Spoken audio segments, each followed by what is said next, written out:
Hello everybody, and welcome back to another Mission Moonshot video. Last time we came from the brink of bankruptcy, and yeah, we're kind of back in it. As you can see, to start off with today, we are launching another Mercury Atlas with Raymond, mainly because he's the only one who can actually do the Mercury Atlas. I did actually hire some more crew, but they still need to do the training for Mercury, so they can't quite fly on it yet. So hopefully for the next launch will be some new crew. And yeah, without any further ado, we're gonna go ahead and get this off the ground here. So you have ascent guidance. We're gonna go for 150 by 150 as we did before. We have a crewed record duration of 1 day, which I did actually find out that this does require a return when all is said and done. So we'll actually probably try and do that with this mission. Because I do believe the Mercury does have enough electricity. And yeah, orbital flight 1 crew. Okay, periapsis needs to be above 180, so we do need to go for a 190 by 190. Oh, not that much. That's too much. Right, we'll go for that. Alrighty, this all seems good. Are you ready, Raymond? He's done this before. He should be well familiar with how this all rolls anyways. In 3, 2, 1.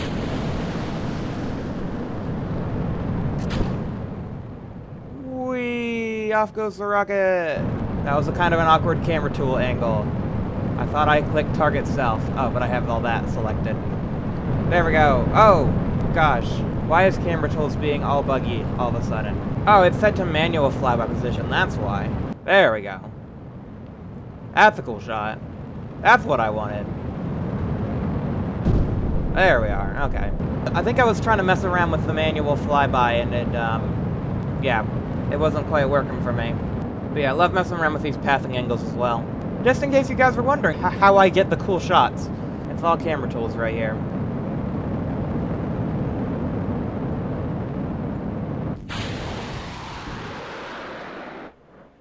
And there we go. Did we make it into orbit? Ooh, we did, but our periapsis isn't quite actually there. Okay, well, either way, we made it into orbit. But yeah, we're not going to get that because our periapsis isn't above 180. We could fire 1 retro. Probably not ideal, though. We could maybe use RCS to try and raise it as well. Like, we have enough delta V to get 150 by 150, but yeah, 200, just a little much. I wonder if we could maybe reduce some of the weight. You know, get rid of some of the water and stuff in here. Like, I probably don't need all of this for just 1 orbit. Probably will be fine. Either way, we can go ahead and do some liquids and microgravity experiment. I think that's the last one we have yet to do, so that's nice. And yeah, Raymond's pretty happy, but yeah, we didn't quite get the parameters. But we can still stay up here for 1 day. But yeah, we haven't quite gotten the periapsis high enough. Not ideal. Again, we could try and raise it. Raise the perigee. Like what I did with Angelica. It didn't really work too well then. But you know, we can always do that. And then do a bit of that. And kind of just seesaw. Like this might raise a little bit. We obviously want to be careful to not use all our RCS. But this could raise our orbit enough. Oh yeah, it looks like it is actually doing quite a bit. We might actually be able to do this, Raymond. Yeah, it seems like raising your orbit is a lot easier than lowering it. Because yeah, for Angelica, like, we were able to lower it quite a bit, but it was just barely above the atmosphere, which is a real kick in the teeth. But there we go. 190 by 180. So yeah, let's just orbit. Do some orbits. Just spinning out of control. It's what Raymond would have liked. Oh dear, okay. Okay, perturbation has affected our periapsis. Okay, we need to raise it like to 85. Do we have enough? Oh yeah, we got plenty of HDP and stuff to do that. Okay, let's go ahead and work back to our apoapsis and we'll do some more raising.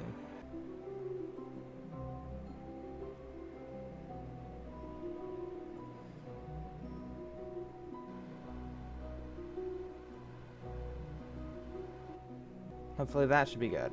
Yep, so that shouldn't dip too low. That's going to stay high up. And we still have enough HDP to reorientate retrograde when it comes for our big descent back down. Yep, so it dipped down to like 183, but it didn't get any lower than 183. So well within the orbital parameters. And now they want 1 day. Well, let's see how long the Mercury capsule can live for. We're going to get down to like really low electric charge and then bring them back. 4 hours. Okay, we've survived in orbit for a day. We've done the day-long contract. Yeah, time to completion, just like 1 more orbit for the crew duration 1 day. So like right over here is where we're gonna retro. Because that electric charge is getting very low. Yeah, we're definitely not making that extra couple hours. Unless we add bigger batteries or something. But there we go. We at least got this contract. So that is good. It's dark, so you can't really see what's going on. But there we go. Those are all burning.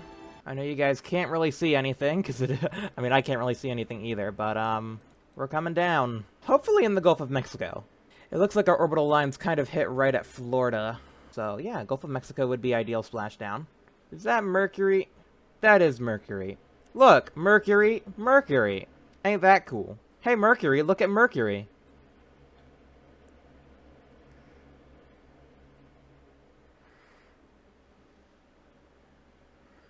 Oh, this is really cool. This is really cool for re-entry. Dude, look at that. We're coming right over Mexico, screaming over Mexico. Oh, we forgot to close the things. I'm sure it's fine. Everybody in Mexico can see the big fireball coming over the sky. Hopefully we make it past Mexico and don't end up landing in Mexico. I think we'll make it past Mexico. Okay, I see the water just over there. I don't know if we're actually going to make it all the way over there. We might be landing in Mexico. We're definitely going to want that landing bag. Especially since we're not landing on the sea.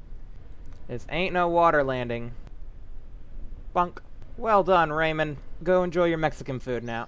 We can do some more upgrades. I think I want to chuck some into R&D, because I actually do want to try and get some more research done. Because, yeah, we do have our windows coming up. I doubt we're going to make this Mars window. I was kind of optimistic, but I definitely want to try and make this Venus window. I've actually already planned both the Mars and Venus missions. But, yeah, Mars actually takes a lot more Delta V. 3829 meters per second versus 3558 meters per second. Yeah, so that extra, like, 300 meters per second for Mars is kind of tricky.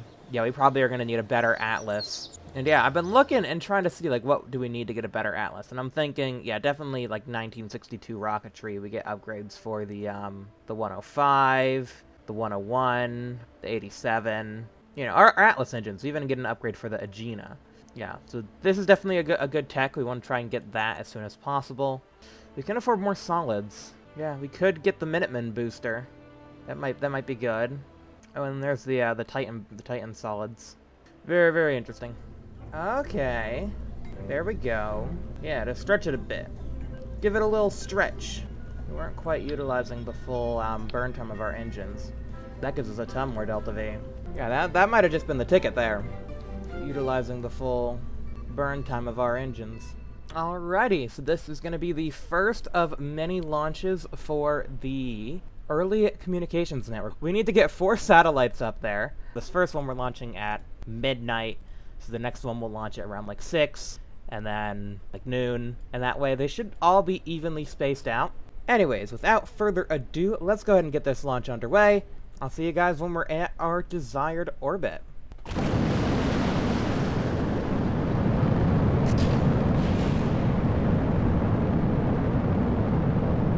Oh gosh!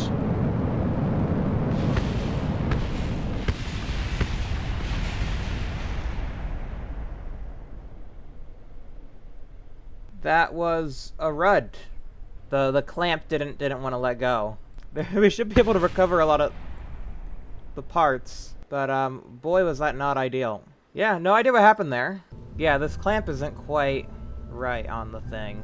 I'm wondering if something bumped it. Oh yeah, look, the engine's all the way up in here. Like, the engine's all the way up in the skirt. No idea why that did that. Okay, and we'll save that, but we won't build that because we need to get the other one ready. Alrighty, so before we go ahead and launch our next crewed orbit mission, I went ahead and actually accepted the first rendezvous contract super early because, yeah, the advance on it is actually really good. We get 1 million funds just for saying that we're going to rendezvous. Yeah, we just went ahead and do that. Obviously, we're a ways away from Gemini, but we might even try to maybe get a Mercury rendezvous. As you saw, we can adjust our orbit by doing that whole seesaw thing. So if we can do that and get within proximity of another Mercury, then we might just be able to get this done super duper early. If not, it's just something that we can just keep on the back burner. The failure isn't even that bad. We just lose, what, like 100,000 each time, every 500 days, so not even that bad. But yeah, using that money, I was able to get our lunar orbit and Venus flyby queued up. Yeah, we have the Mercury Atlas on the pad. We're just waiting for our astronauts to get their schooling done. Raymond's brushing up on the mission, so he's going to be flying this one. And then Jay Moore and Cody Stewart in November, they'll be doing their first, probably closer to December, they'll be doing their first Mercury launches. Anyways, let's go ahead and skip to August 18th, so that's not too far away.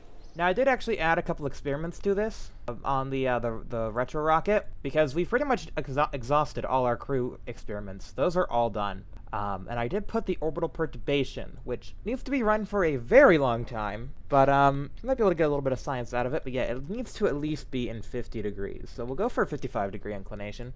That sounds good. We'll go ahead and stop at stage, not 1, that's all the way to the parachutes. Let's go ahead and tell you to stop at stage 3 there. There we are. Well, Raymond, if you're ready to go, I'm not ready to stop you.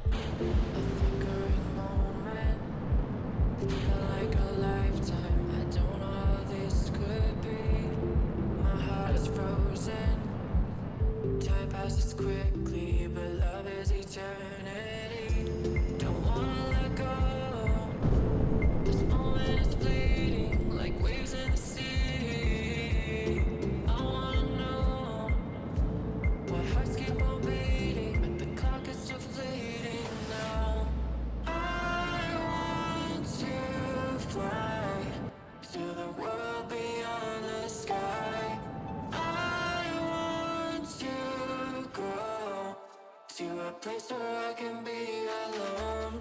I want to fly to the world beyond the sky. I want to go to a place where I can be alone.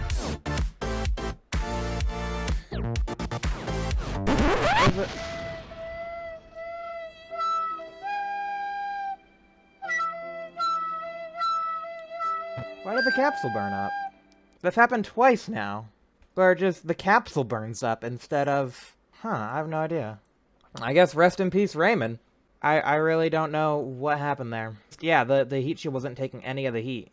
I mean, maybe our descent was too steep, but I just fired the retros. Was I not supposed to fire all the retros? Because, yeah, the capsule just heated up for no reason, it seems like. And, yeah, we lost Raymond because of it. Raymond will be missed, definitely, because he actually contributed stuff, unlike the other two. No offense to them, but, like, they really didn't do a whole lot. Like, Raymond saved the company. But, whoa, we got 46 science out of that. That one science experiment did really well. At least that mission wasn't for nothing. And even if we didn't quite complete the contract in time, the Orbital Flight 1 crew, yeah, I doubt we're gonna get that in time. Because we got interplanetary stuff to do. Yeah, this is kind of gonna go on the back burner. So yeah, to figure out where the next Mars window is, we are gonna be using Transfer Window Planner. So yeah, we're gonna be starting from Earth with our initial orbit. Usually we go for a 200-kilometer orbit. That's just kind of our standard. 28 is the lowest inclination we can launch to, and then we're going to Mars. Oop, I always do that. I always work from the top down, and then when you change the destination, these reset. Bit annoying, but yeah, no insertion. Yeah, so go and plot that. This is our window planner. Yeah, I guess we kind of are in a window right now. That's a good window right there. The blue is when you want to leave. We want to try and find the cheapest possible. Yeah, latest blue is going to be your Delta V. So you're going to want that to be as cheap as possible. And then the lower you are is your travel days. So this is going to be quite the long trip. Yes, the quickest we can get there with about 4,000. Be about there. That'd be 207 days travel time. That's better. A little bit longer wait time, but worth it. Alrighty, let's go ahead and get Atlas Agena Lunar ready to go. Actually, I'm going to go ahead and upgrade the tracking station. I think that's going to be useful. Because, yeah, if we are going interplanetary, we're going to want a better tracking. And maybe we'll go ahead and upgrade mission control as well. We're so far behind on science, I'm not too worried about science. Same with astronaut. There we go. Bam! Look at those antennas. And now for the Atlas Agena Lunar. Launch to target. Launching to target land. T-minus 15 hours. Cool beans. I'm going to see you later, Rocket. Bye-bye.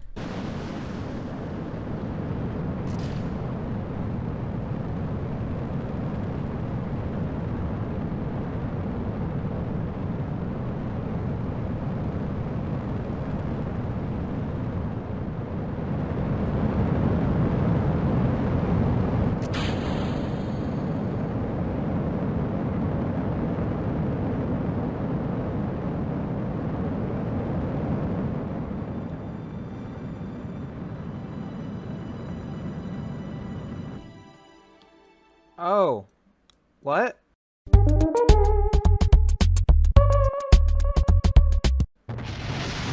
What? Right, that's the last time I trust AutoNode. Yeah, no, instead of sending us to the moon, it sent us into the atmosphere.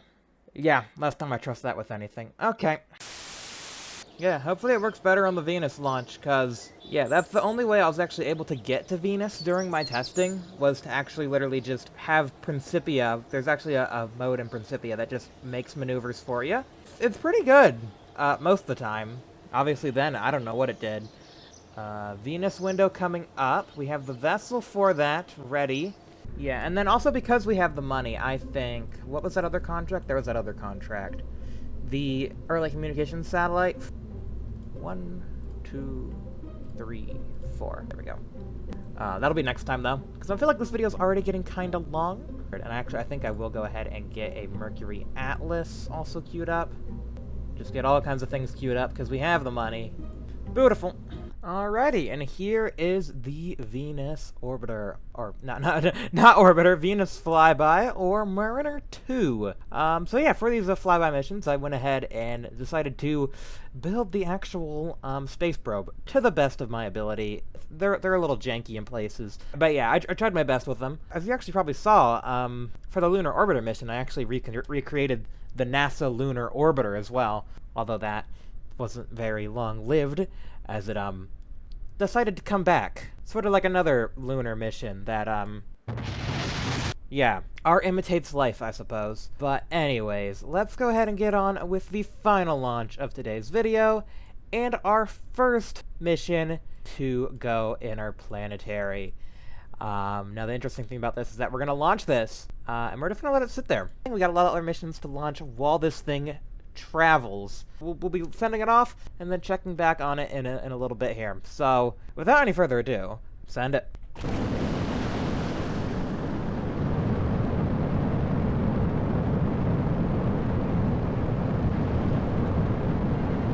Oh, engage.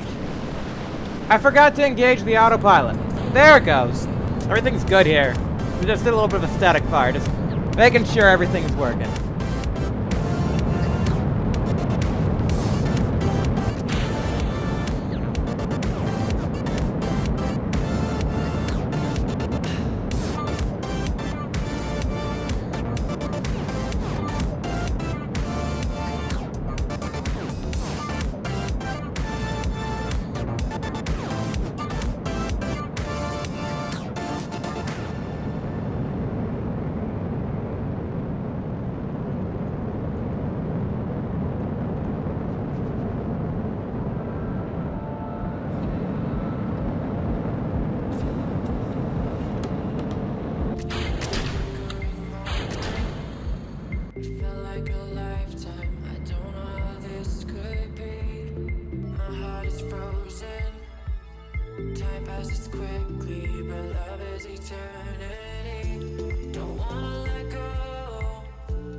And off we go!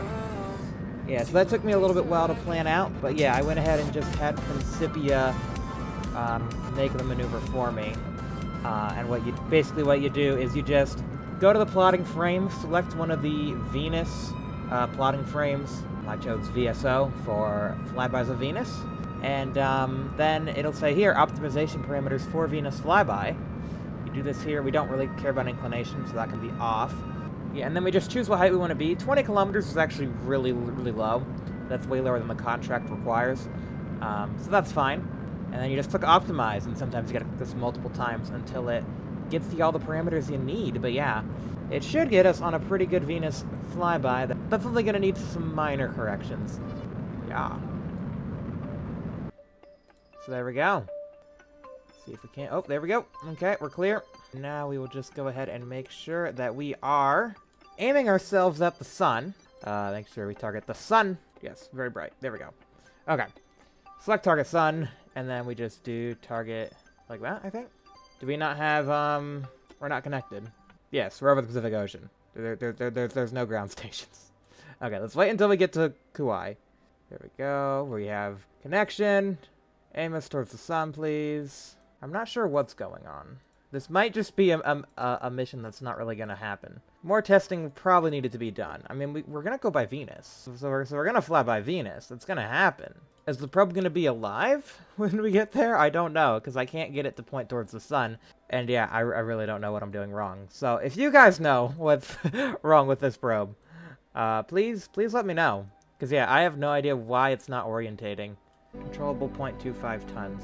How heavy is this? 2.8. That would be it. It has an extra 0.28 tons that I did not account for. Who really expects it to go right the first time, right? Right? Yeah. I didn't really expect this to go right the first time either, so that's fine, we'll see what happens. But yeah, I believe we are, like, on our way to Venus. So that is exciting. But anyways, if you guys enjoyed this video, please be sure to leave a like. Subscribe for new videos, have a great day, rest of your day, and yeah, next time on Mission Moonshot, we have a communications constellation to put up, and yeah, I'm gonna try and off-camera get the Atlas Centaur built, and see if we can't use that to get our first geostationary satellite into orbit. And yeah, hopefully we'll try and orbit the moon too. That'll be thrown in there somewhere. See you guys then! Bye-bye for now.